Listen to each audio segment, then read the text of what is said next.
से श्रीजी संस्कृत क्लासेस में आपका स्वागत करता हूँ। राधे राधे। इस बार मैं जो रीट प्री एग्जाम जो टेस्ट होता है उसमें 20 क्वेश्चन जो अध्यापक पात्रता परीक्षा राजस्थान में आयोजित की जाती है, और ये रीट के लिए ही नहीं, UP TET, MP TET, C TET जिनकी जो प्रारंभिक पात्रता परीक्षा होती है उसके लिए सभी के लिए समान रूप से उपयोगी है। इसमें पहला जो व्याकरण का टॉपिक है उसका नाम है वर्ण विचार। उसका क्या नाम है? वर्ण विचार। वर्ण विचार का मतलब ये होता है कि इसमें व्याकरण के जो वर्ण है उनकी उत्पत्ति कैसे हुई है और इसमें किन किन विद्वानों ने जो है वो अपने मत प्रस्तुत किए हैं उसके बारे में हम चर्चा करेंगे। सबसे पहले हम व्याकरण जो है उसकी जो शब्द बना है वो कैसे बना है उसके बारे में चर्चा कर लेते हैं। देखिए, वी उपसर्ग है, आंग उपसर्ग है, वैसे हिंदी में इसको आ बोला जाता है, पर आंग उपसर्ग है, क्रिय धातु है और लिप्त प्रत्यय है। इस प्रकार ये व्याकरण बना है। देखिए, वी और आ बन के व्या, क्रिय धातु है जिसका कर और लिप्त प्रत्यय, इसमें ले और ते, इसका लोप हो जाता है और यह बचता है और युवाना रापो सूत्र से जो है वो व्याकरण बन जाता है। इसी प्रकार इसका अर्थ जो है, ये देखिए बहुत बार प्रश्न पूछ चुका है और ये सी टेट की परीक्षा जो है 2016 में भी पूछा गया है और अधिकतर पूछा जाता है कि इसका अर्थ क्या होता है। व्याक्रियन्ते व्युत्पाद्यन्ते शब्दानि नीति व्याकरण। जो व्याकरण के शब्द उत्पन्न हुए हैं उन्हीं को व्याकरण कहा जाता है। इसका अन्य नाम ये जो है वो रीट 2018 में प्रश्न पूछा गया है।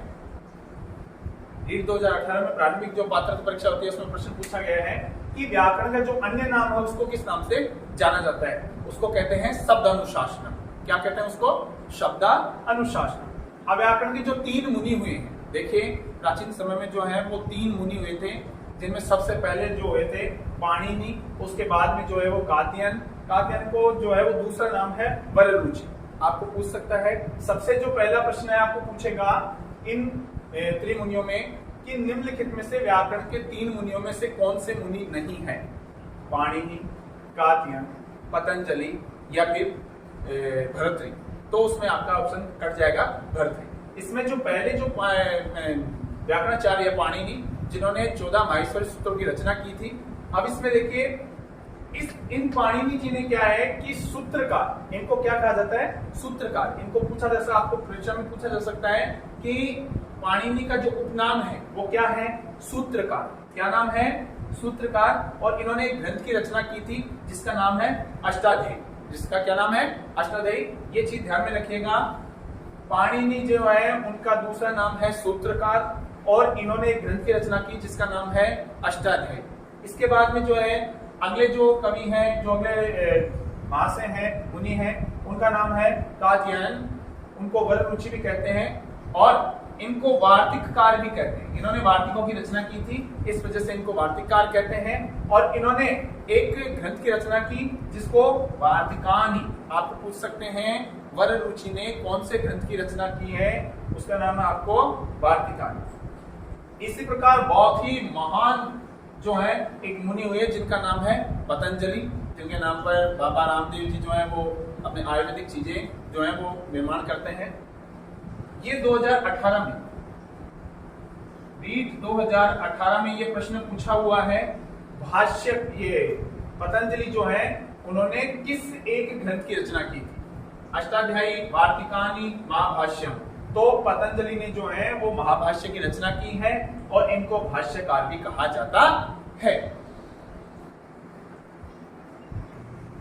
तो अब हम वर्ण के बारे में पढ़ते हैं। वर्ण में देखिए, वर्ण विचार में कि इसमें सबसे मेन समय जो याद रखने योग्य बात है वो आपको याद रखना है। पहला ही प्रश्न आपको पूछ लिया जाता है कि भाषा की जो निम्नतम इकाई है उसको क्या कहा जाता है? भाषायाम निम्नतम इकाई किम उच्यते। भाषा की जो निम्न इकाई है उसको क्या कहा जाता है? तो भाषा की निम्नतम इकाई है उसको वर्ण कहा जाता है। ये पहला प्रश्न आपका बनने वाला है। इसी प्रकार इसका ध्वन्यात्मक रूप जो है वो क्या है? ध्वनि के साथ जो रूप है वो क्या है? उसको अक्षर भी कहते हैं और लिखित रूप वर्ण भी कहा जाता है। इसी प्रकार इसके प्रकारों में बात करते हैं। वैसे मूल रूप से इसके 2 ही प्रकार होते हैं, परंतु एनसीईआरटी की जो बुक है कक्षा 6 की, उसमें इसके प्रकार जो है वो 3 बता रखे हैं। जो तीसरा प्रकार है जो है वो अयोग वाह्य है। तीसरा प्रकार जो है वो अयोग वाह्य है। कक्षा 6 की जो संस्कृत की बुक है उसमें आपके सॉरी 7वीं में बुक में है, उसमें बता रखा है, परंतु यहाँ पे मूल रूप से आपके दो ही प्रकार बताए। पहला प्रकार है व्यंजन जिनकी संख्या 9 बताई गई है, जिसको अच भी कहते हैं। जैसा कि आप जानते हैं अच स्वरः उच्यते, अच जो है वो स्वर ही कहलाते हैं। देखिए इसमें आपको जो परिभाषा पूछ सकता है वो क्या है, स्वर क्या होते हैं, आपको पूछ सकता है यस्य स्वतंत्र रूपेण उच्चारणम भवति, जिनका स्वतंत्रता पूर्वक उच्चारण किया जाता है, ते अचः उच्यते, ते स्वरः उच्यते, वे स्वर कहलाते हैं। इसी प्रकार जो है वो दूसरा भेद है व्यंजन जिनको हल भी कहा जाता है, इनकी संख्या होती है 33। देखिए सबसे पहली बात ये है आपको संख्या याद रखनी है, स्वराकति भेदा अर्थात स्वराकति हल वर्णाकति, तो हल कितने होते हैं 33। इस प्रकार 33 और 9 को मिलाते हैं तो कितने बन गए 42, टोटल होते हैं 42। अब इसमें देखिए संस्कृत में है स्वर अनुयोज्यम व्यंजनम, जो स्वरों के साथ उच्चारण किए जाते हैं उन्हीं को व्यंजन कहा जाता है। अर्थात जैसे क है, इसमें ए मिला होता है तब पूरे जो है व्यंजन का निर्माण होता है, मतलब स्वर के बिना जिसका उच्चारण संभव नहीं है वही व्यंजन कहलाता है। इससे स्वर के बारे में मैं थोड़ा सा चर्चा कर लेता हूं। इसके जो है वो 3 प्रकार है, इसके 3 प्रकार है। पहला है ऋस्व, जिसको मूल स्वर भी कहा जाता है, जिसको मूल स्वर भी कहा जाता है। इसकी संख्या होती है 5। ये संख्या याद रखना, ऋस्व स्वराः कति वर्ण, ऋस्व स्वर जो है वो कितने होते हैं 5। अब इनमें आपको पूछ सकता है कि कौन कौन से हैं और कौन से नहीं है। तो जो छोटे हैं, ऋस्व का मतलब होता है छोटा, ऋस्व का मतलब क्या होता है छोटा। ऐसे लेकर के अंत तक के जो वर्ण हैं उनमें जो छोटे हैं जैसे ए, ई, उ और ऋ और लृ, ये जो है वो अपने आप में छोटा रहता है, इसका कभी भी दीर्घ जो है वो नहीं होता है। तो ये 5 वर्ण है ए, ई, उ, ऋ और लृ, जैसा कि मैंने यहाँ पे लिखा है देख लीजिए। इसके बाद में आता है दीर्घ स्वर। दीर्घ स्वरों की संख्या जो है उनकी संख्या होती है 8। उनकी संख्या कितनी होती है 8। इनको एक नाम और जाना जाता है द्विमात्रिक, इनको एक नाम क्या जाना जाता है द्विमात्रिक, जिसमें अब देखिए दीर्घ का मतलब क्या होता है बड़ा, दीर्घ का मतलब क्या होता है बड़ा, मतलब इसका बड़ा भाई। अब यहाँ पे ये ए, ई, उ, ऋ आ गए, लृ को छोड़ दीजिए, बाकी ये जो 4 वर्ण हैं इनके बड़े कर देंगे। ए का हो गया बड़ा आ, ई का बड़ा हो गया ई, उ का बड़ा हो गया उ, री का बड़ा हो गया री। और जो 4 संयुक्त वर्ण हैं ये चारों ए, आई, ओ, औ, देखिए ए, आई, ओ, औ, ये चारों मिश्रित स्वर भी कह सकते हैं आप, और इन्हें आप जो है वो संयुक्त स्वर भी कह सकते हैं, मिश्रित स्वर भी कह सकते हैं और संयुक्त स्वर भी कह सकते हैं। अगला है प्लुत, इनकी संख्या होती है 9। इनको इसमें क्या सभी स्वर आ जाते हैं जिनको अपन त्रिमात्रिक कहा जाता है। अब अगर अपन पढ़ते हैं व्यंजन के बारे में, इसके प्रकार। अब देखिए व्यंजन के बारे में हम आगे पढ़ते हैं। इसमें जो इसके भाग हैं वो मैंने आपको बोर्ड पे लिख के समझाया है, जिसमें देखिए पहला भाग है स्पर्श वर्ण। स्पर्श वर्ण, सबसे पहली बात यह है कि स्पर्श वर्णाः कति, स्पर्श वर्णों की संख्या जो है उसको होती है 25।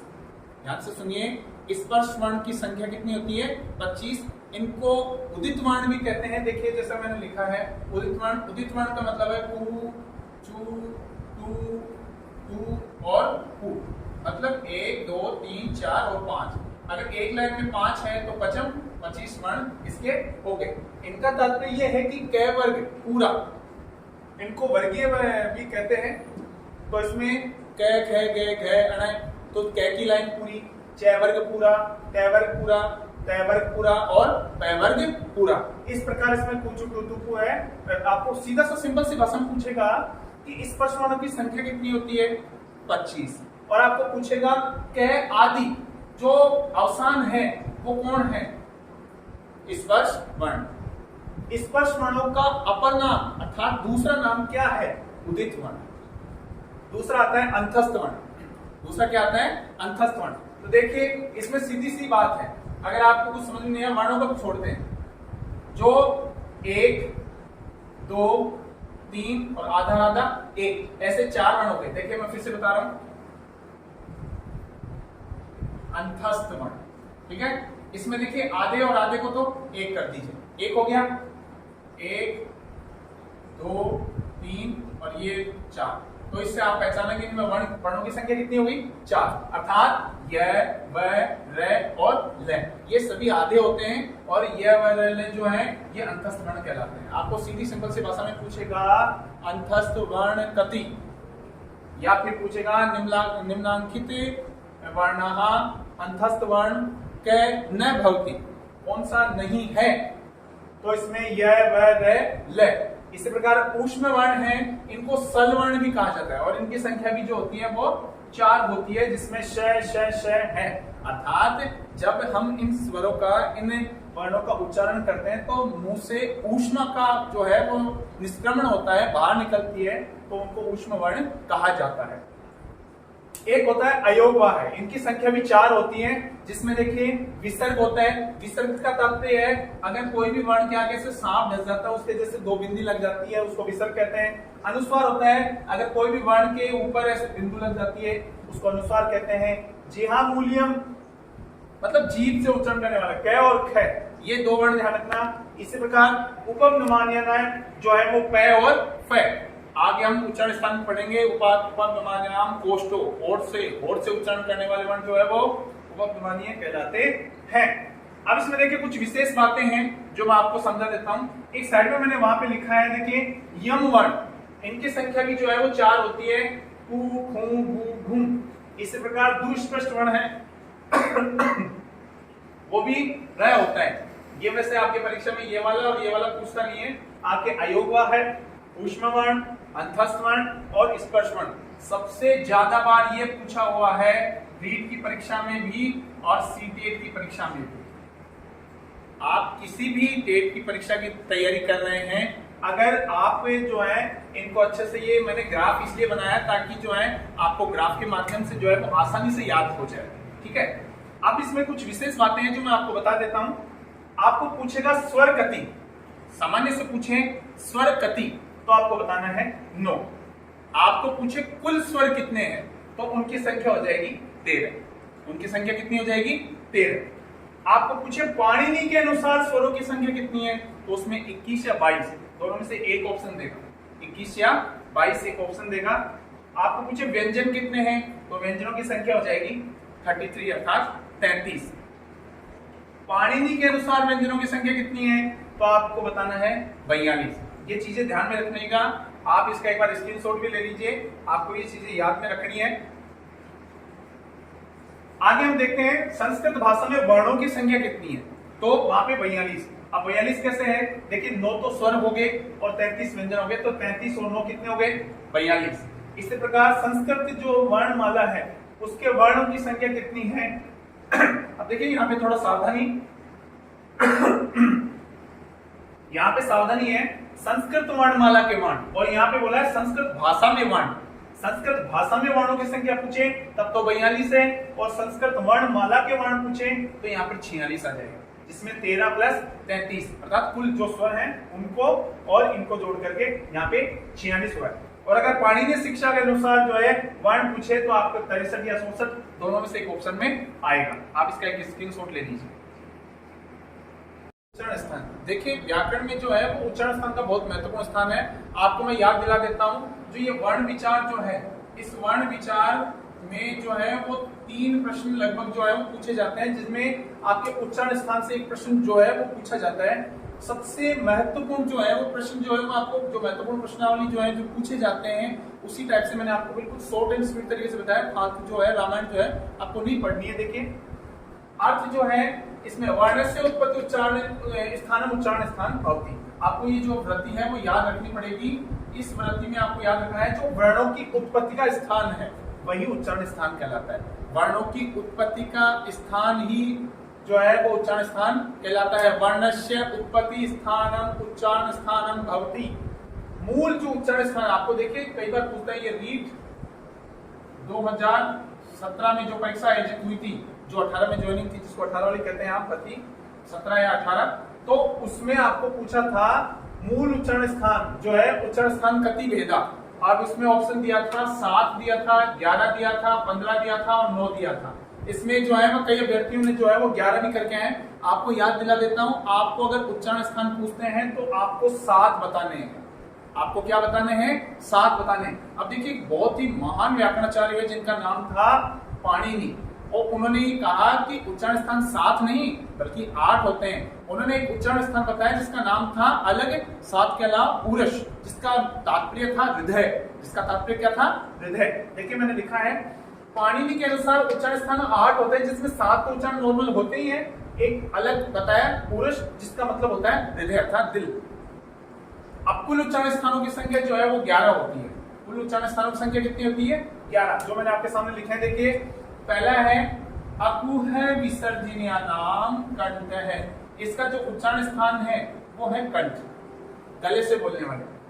अगला है ईचू यशानाम तालु, इसका उच्चारण स्थान है तालु।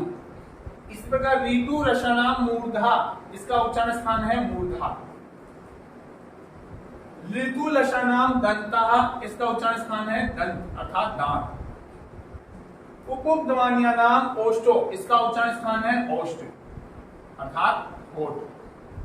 इसी प्रकार यम गणना, इसका उच्चारण स्थान है कंठ तालु।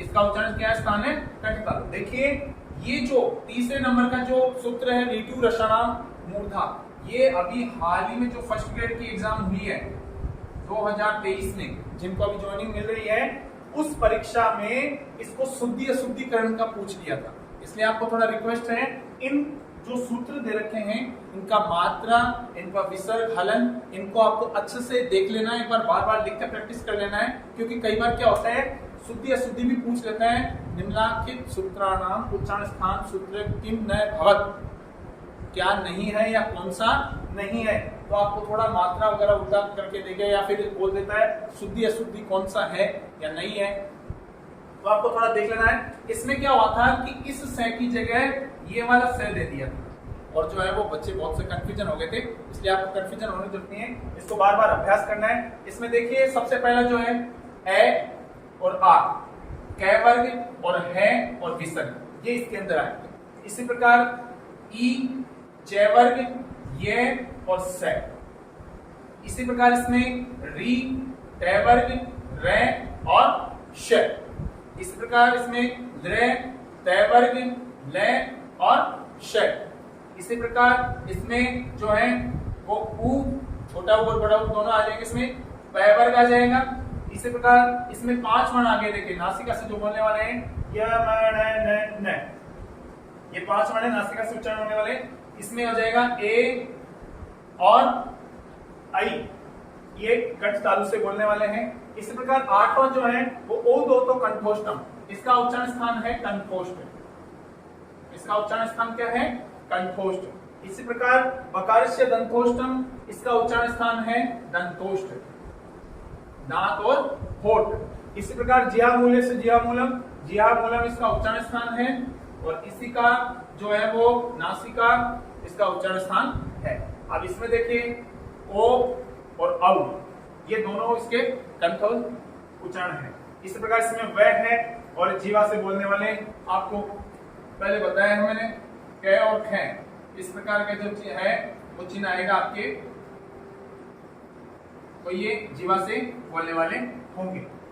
स्क्रीनशॉट ले लीजिए इसका। अब इसके बाद में उच्चारण स्थान के बाद में हम पढ़ते हैं प्रयत्न, जो है इसमें आपके एक प्रश्न पूछा जाता है कि प्रयत्न जो है वो क्या होते हैं। तो देखिए इसमें वर्णों के उच्चारण में जो विशेष प्रयास किया जाता है उसको ही प्रयत्न या यत्न कहा जाता है। यह आपकी वृत्ति पूछ सकता है, वर्णस्य उच्चारण विशेष प्रयास है किम कथयते, तो यहाँ पे यत्न आ जाएगा कि वर्णों के उच्चारण में विशेष जो प्रयास किया जाता है उसको यत्न कहा जाता है। अब देखिए इसमें आपके रीट 2016 में आपके प्रश्न पूछा गया था कि प्रयत्न कति भेदा, प्रयत्न कति भेदा, प्रयत्न के कितने भेद होते हैं। तो सीधी सिंपल सी बात याद रखनी है, एक अंदर वाला और एक बाहर वाला, मतलब आभ्यंतर प्रयत्न और दूसरा है बाह्य प्रयत्न। अब आभ्यंतर प्रयत्न भेद होते हैं 5 और बाह्य प्रयत्न होते हैं 11। इनकी संख्या पूछ ली थी, ये रीट 2016 में आया हुआ है। आभ्यंतर प्रत्यय कति भेदा, आभ्यंतर प्रत्यय के जो है वो कितने भेद होते हैं, इसी में से जो प्रकार जो मैं बता रहा हूं इसी में पूछा गया था आभ्यंतर प्रत्यय कितने प्रकार के होते हैं, वो होते हैं संख्या 5। अब आपको जो है कंफ्यूजन होने की जरूरत नहीं है।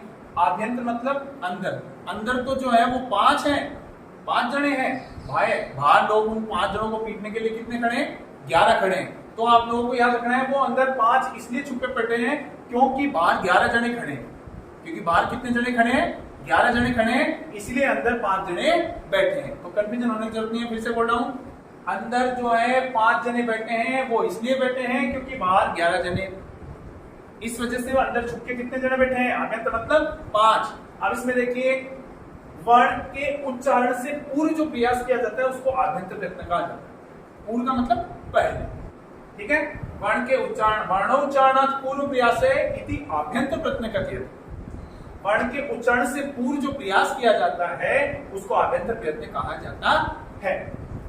अब ये जो है वो 5 प्रकार के होते हैं, जैसे कि मैंने बता दिया 5 लोग अंदर बैठे हैं, छुप के कितने लोगों से, 11 लोगों से।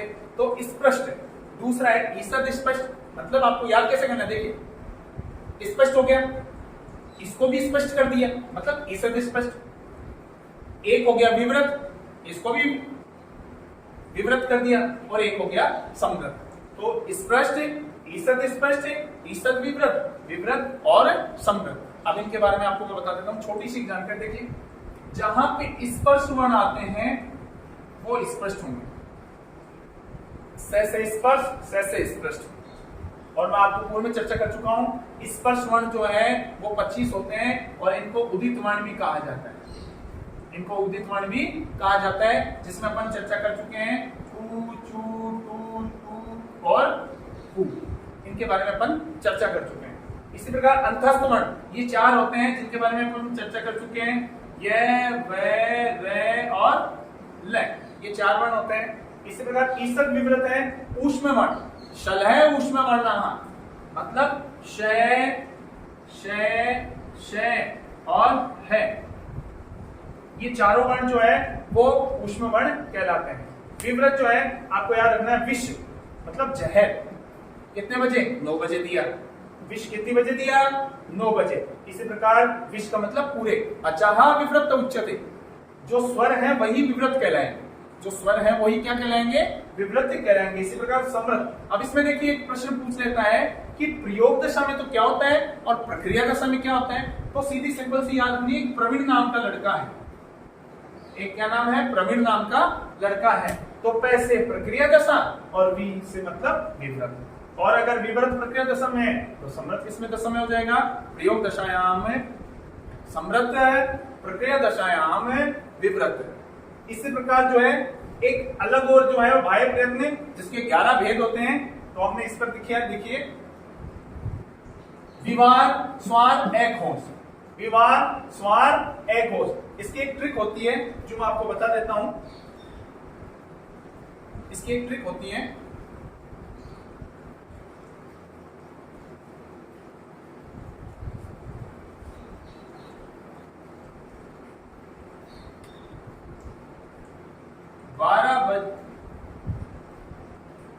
बारह पर अविश्वास है, 12 पर अविश्वास है।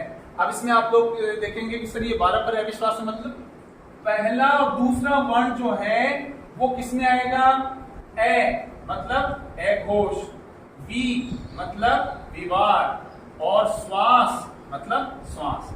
अविश्वास है कितने पर, 12 पर, मतलब किसी भी वर्ग का पहला और दूसरा वर्ण जो है विवार, श्वास और अघोष में आएगा। इसी प्रकार इसमें देखिए 3:45 पर, मतलब 3:45 पर अंदर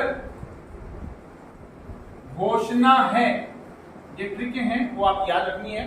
3:45 पर अंदर घोषणा है, तो 3:45 पर तीसरा, चौथा और पांचवा अंदर मतलब अंतस्थ वर्ण। अंतस्थ वर्ण कौन से हुए, य, व, र और ल, ठीक है।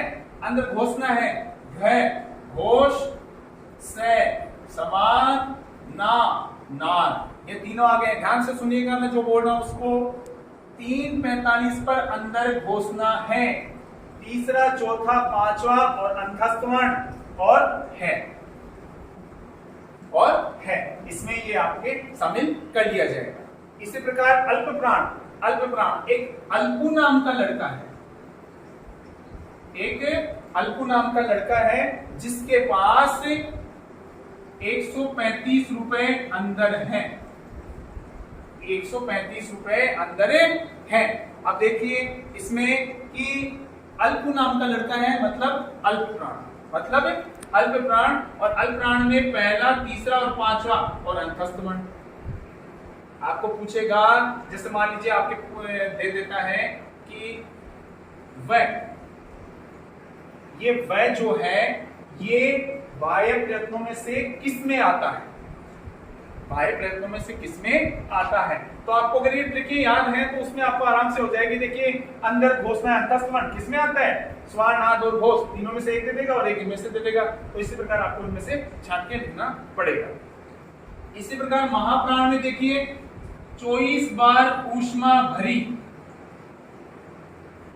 24 बार ऊष्मा भरी अणु, 24 बार ऊष्मा भरी। तो दूसरा और चौथा वर्ण है, ऊष्म वर्ण है, वो 4 हो गए, से और है।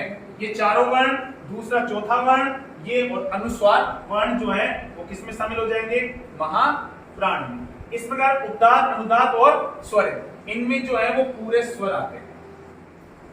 जो भी स्वर है वो सारे के सारे किस में आ जाते हैं, उदात्त में। और एक चीज और जैसे मैंने आपको बताया कि जो वर्णस्य उच्चारणात्